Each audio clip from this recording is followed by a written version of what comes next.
Mais uma vez, aqui estamos para continuar nestas nossas reflexões que nos têm levado, caminhando com o Papa Francisco, a conhecer melhor este tempo da Igreja em renovação eclesial, Igreja em saída, para que possamos ser evangelizadores, discípulos missionários, mas sintonizados com a proposta deste magistério. Hoje nós começamos com esta bela figura histórica que lembra o encontro de São Francisco de Assis com o sultão, que estava ali representando outra fé, mas no encontro nos quais, podemos dizer, se faziam todos irmãos.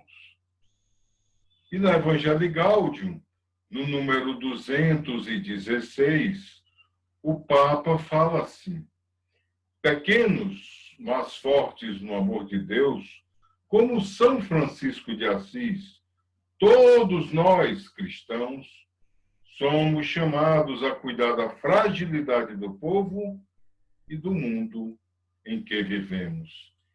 Ele ali, isso de fato nos remete ao momento atual, recente, do mês de outubro, no qual saiu a nova encíclica do Papa Fratelli Tutti.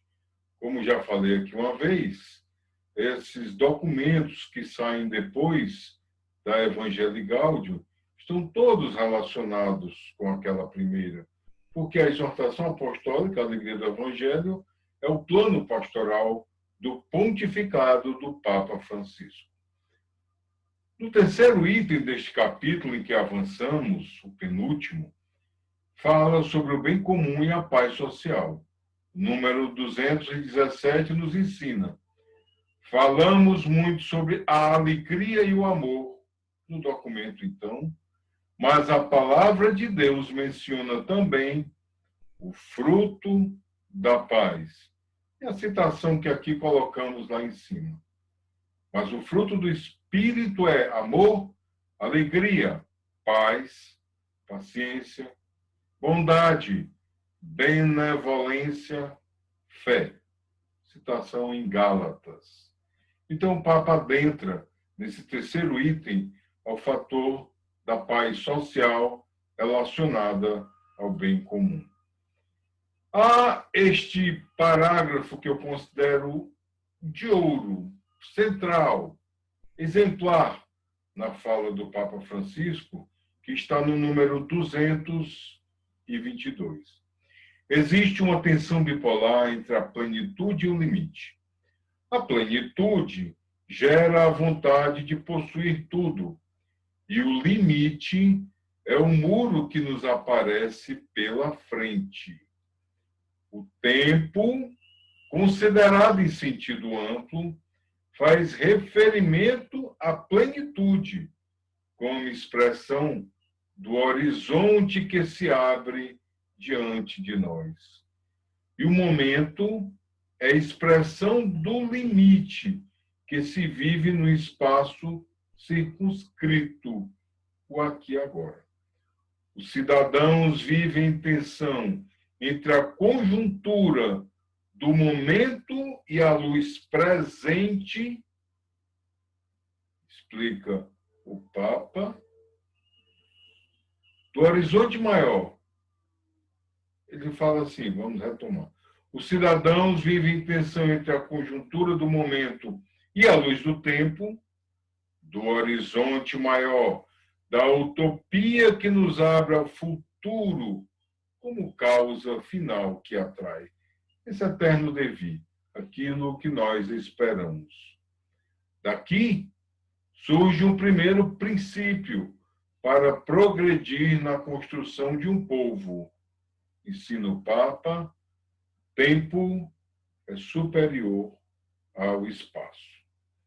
É um texto muito filosófico, de muito pensamento. Então aqui vamos ordenar. O Papa nos lembra essa tensão entre dois polos, plenitude e limite. Plenitude é o que nós buscamos, é o que nós queremos. Limite é a realidade. é o que alcançamos e se faz presente diante de nós. E por isso que nesse avançar de espaço, de buscar essa plenitude, o Papa nos lembra que nós temos que nos preocupar com aquilo que nos limita para poder superarmos e encontrarmos soluções. Por isso ele diz, tempo é superior ao espaço. Essa meditação pode nos levar a pensar no tempo, esse fator tão presente em nossa vida, esse estar, ser, viver, que nos alcança a cada instante, que nós temos dificuldade em trabalhar com ele. Quem nunca se perdeu, entre aspas, como a gente diz, no tempo? Quem nunca se arrependeu a ponto de querer voltar atrás no tempo?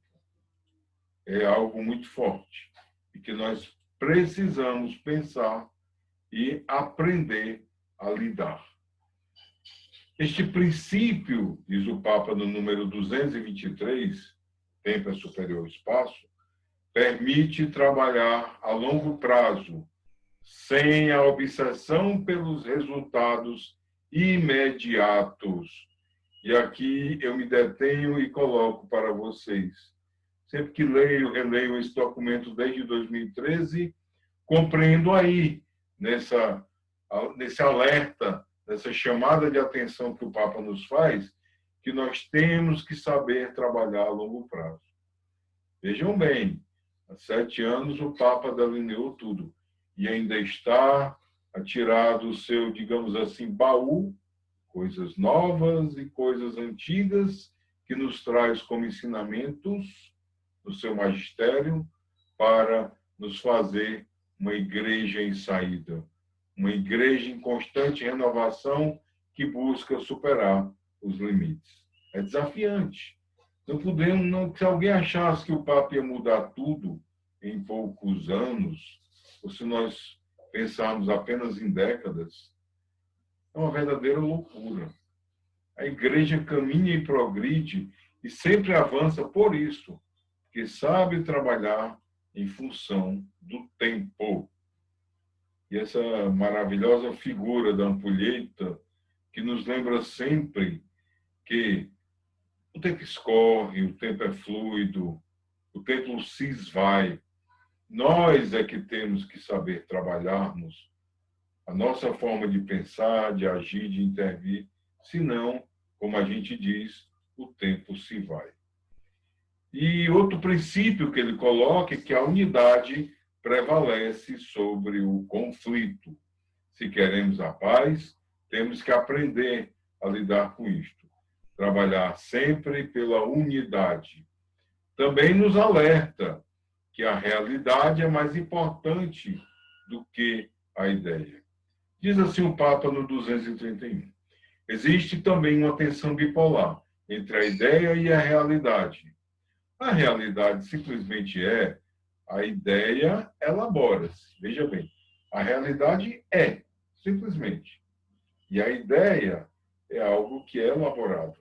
Entre as duas, deve estabelecer-se um diálogo constante, evitando que a ideia acabe por separar-se da realidade.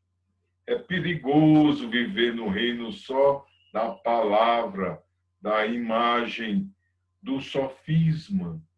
Essas técnicas, essas formas de nos roubar a realidade. É preciso ter muito cuidado.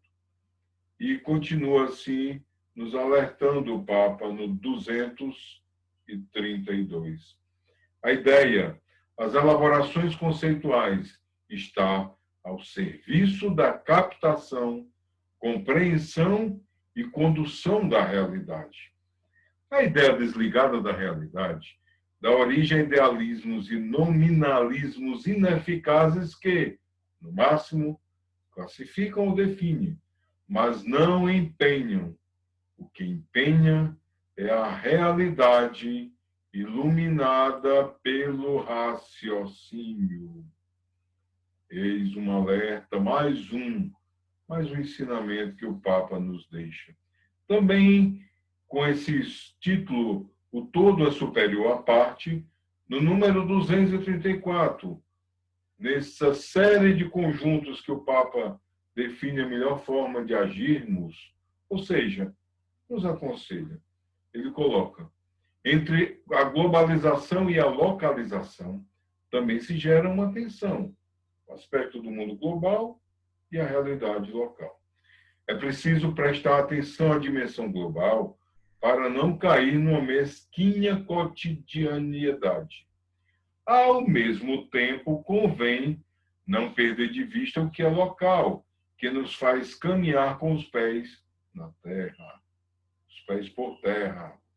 As duas coisas unidas impedem de cair em algum destes dois extremos. O primeiro, que o cidadão viva no universalismo abstrato e globalizante, miméticos, passageiros do carro de apoio, admirando os fogos de artifício do mundo, que é dos outros com a boca aberta e aplausos programados. O outro extremo que ele cita é aquele que nós nos transformemos em pessoas fixadas apenas na nossa limitada realidade local. Então, ele nos ensina que o todo é superior à parte e passa ao quarto item, que se chama o diálogo social como contribuição para a paz.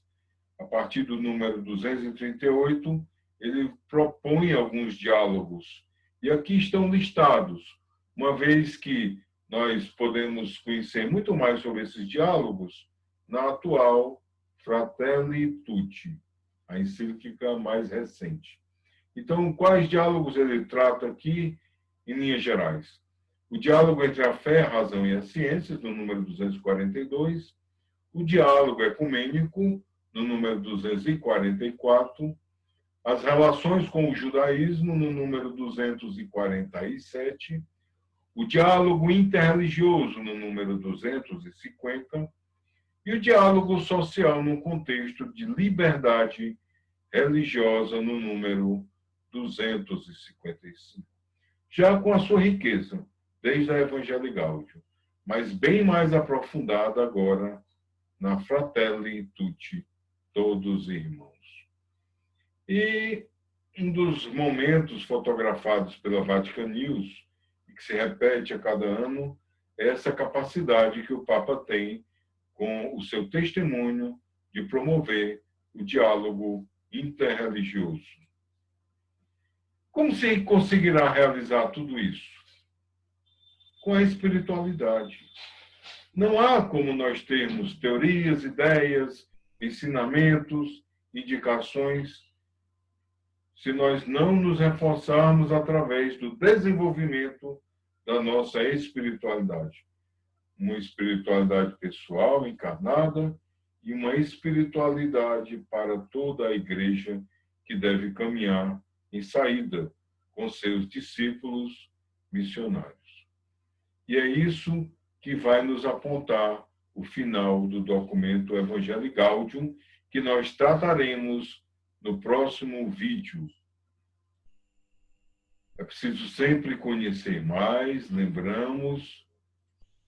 Não interessa que tipo de documento você tem impresso, de qualquer das editoras, o conteúdo é o mesmo. Muitas vezes eu mostro essa capa, que é da série A Voz do Papa, da Cor Laranja, mas as outras editoras também têm os seus outros modelos e formatos.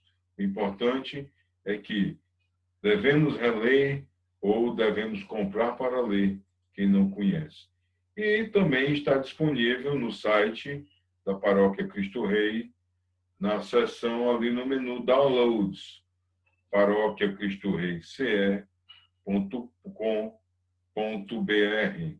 No menu, você encontra na seção Downloads e ali estará acessando em PDF a Evangelii Gaudium do Papa Francisco no seu computador ou no seu celular.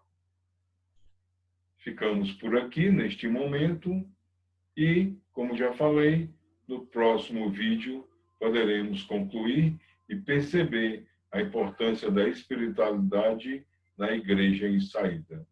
E assim continuaremos caminhando com o Papa Francisco.